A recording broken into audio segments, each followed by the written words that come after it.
Hi friends, நான் உங்கள் அசர் பேசுகிறேன் துபாயிலேருந்து. இப்போ நம்ம எதுக்கு இங்கே வந்துக்கிறோம்னா, புர்ஜ் கலிஃபாவில் பார்த்தீங்கன்னாக்கா ஃபயர் ஒர்க் நடக்கும், செம்மையாக இருக்கும். இதை பார்க்குறது தான் மக்கள் எல்லாமே இங்கே வந்திருக்கிறாங்க. ஃபுல் டிராஃபிக்கு, எல்லா வண்டியும் பிளாக் பண்ணிட்டாங்க போலீஸு. நம்ம இதுக்கப்புறம் மூவ் பண்ண முடியல. சரி, நம்மளும் வந்து பிரேக் போட்டாச்சு. இன்னும் ஒரு 10 நிமிஷத்துக்கு பிரேக்கில் இருக்கலாம்னு சொல்லிட்டு இப்போ ஃபயர் ஒர்க் நடக்க போது இன்னும் ஒரு 2-3 மினிட்ஸில் இதை பாருங்கள், செம்மையாக இருக்குது பாருங்கள், ஸ்டார்ட் ஆகிடுச்சு.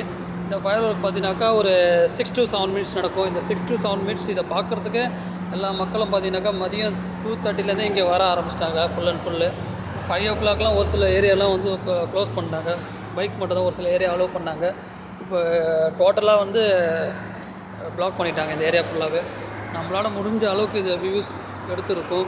இந்த சேனல் பிடிச்சிருந்தால் லைக் பண்ணுங்கள், சப்ஸ்கிரைப் பண்ணுங்கள், எனக்கு சப்போர்ட் பண்ணுங்கள். நான் போடுற அடுத்தடுத்த வீடியோ அப்போ தான் உங்களுக்கு வந்து சேரும். இருக்குது பாருங்கள் இந்த இது ஃபயர் ஒர்க்கு. நம்ம அந்த பிரிட்ஜிலேருந்து எடுத்திருந்தால் இன்னும் சூப்பராக இருக்கும். இருந்தாலும் பரவாயில்ல, இந்த ஃபுல் வியூ நமக்கு கிடச்சிருக்கு இந்த இடத்துல. இதே மற்ற இடத்துக்கு போயிருந்தாக்கா கிடச்சிருக்காது. ஃபுல்லாகவே பில்டிங் வந்து நம்மளை பிளாக் பண்ணி இது பண்ணியிருக்கோம். அப்படியே ஃபுல்லாகவே தெரிஞ்சிருக்காது அந்த அளவுக்கு. இந்த சேனலை சப்போர்ட் பண்ணுங்கள், லைக் பண்ணுங்கள், சப்ஸ்கிரைப் பண்ணுங்கள். பாய், தேங்க்யூ.